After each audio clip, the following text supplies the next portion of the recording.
So I wanted to create a relatively short video on things that you can do to improve an inflamed colon. So whether you have some type of irritable bowel syndrome or diverticulitis or Crohn's or celiac, here are the most important things to focus on. Number one, this is the obvious one, avoid gluten and grains for that matter, because this protein, gluten, can really tear up the inside part of the lining in your colon. I would also avoid dairy because chances are if you have inflammation in the colon, you probably have allergies, and casein in the dairy is one of the top allergies that people have. And so if you do dairy, it's going to also create inflammation. So we want to avoid anything that you have an allergy to. Number three, limit the amount of vegetables. If you have an inflamed colon, you're going to have an altered microbiome. So you're not going to have the balance of friendly bacteria in your colon. That means that when you consume the vegetables and you get the fiber, those microbes are going to get overwhelmed pretty easily.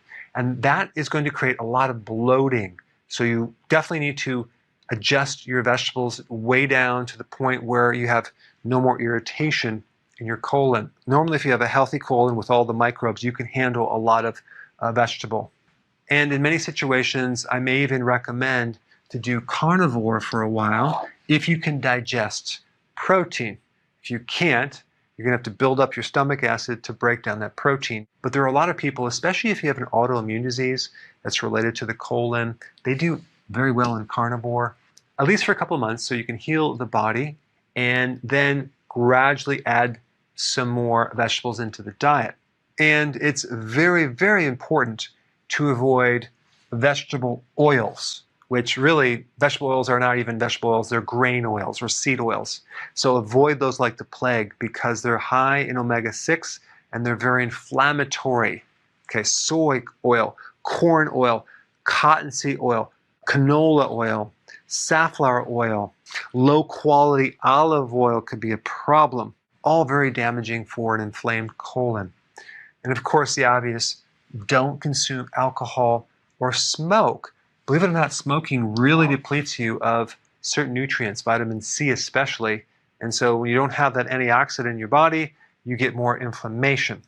Number five, chlorophyll. Chlorophyll is like the blood of the plant. If you're not consuming the vegetables to get the chlorophyll, which is the green from the plant, then do a concentrated chlorophyll. You have wheatgrass powder, which has some chlorophyll in it, but it has the fiber in there, which actually could irritate the colon. But if you were to do a wheatgrass juice powder, that is the chlorophyll in the wheatgrass without the fiber, that will work great because the chlorophyll is very, very healing to the inside of the colon. And I would add that with water and consume that on an empty stomach 2 or 3 times a day. Wheatgrass juice, and I like it in a powder, is one of the best things to help heal the inside lining throughout your body. Number 6 is a very interesting product. You're going to have to look up the brand, but actual intestines with stomach. This is a supplement. It's from grass-fed cows. But if you have an inflamed colon, chances are you may have some type of autoantibodies, antibodies that are attacking your own tissue. And what this product will do, it will greatly help you. When you consume it in a capsule form, when it hits the stomach, the antibodies will go after that as a decoy and leave your intestines alone. And it's going to give you a lot of relief. So I would start out taking 1 capsule right before bed. Number 7, purified bile salts. Very, very important.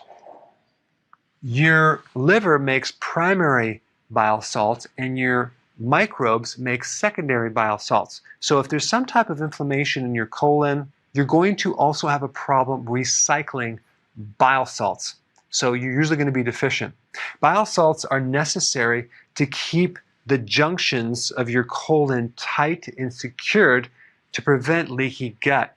But bile salts can really help to regulate the balance of microbes in your gut. And they really seem to help people with an inflamed colon. as well as people that have constipation. It keeps things flowing through the liver and the gallbladder and the intestines. Okay, number 8, this is like essential fasting, vitally important.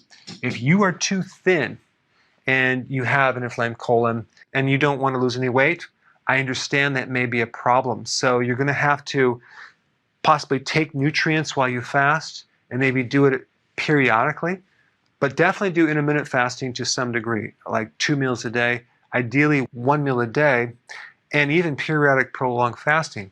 But fasting is one of the best things to stimulate stem cells in your colon to heal the lining of the intestines. This right here is very beneficial.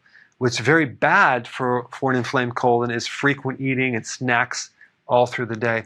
And then lastly, a good probiotic that can survive the stomach acids, get into the system, and repopulate the microbes that you have in your colon. There you have it. And if you have not seen my video,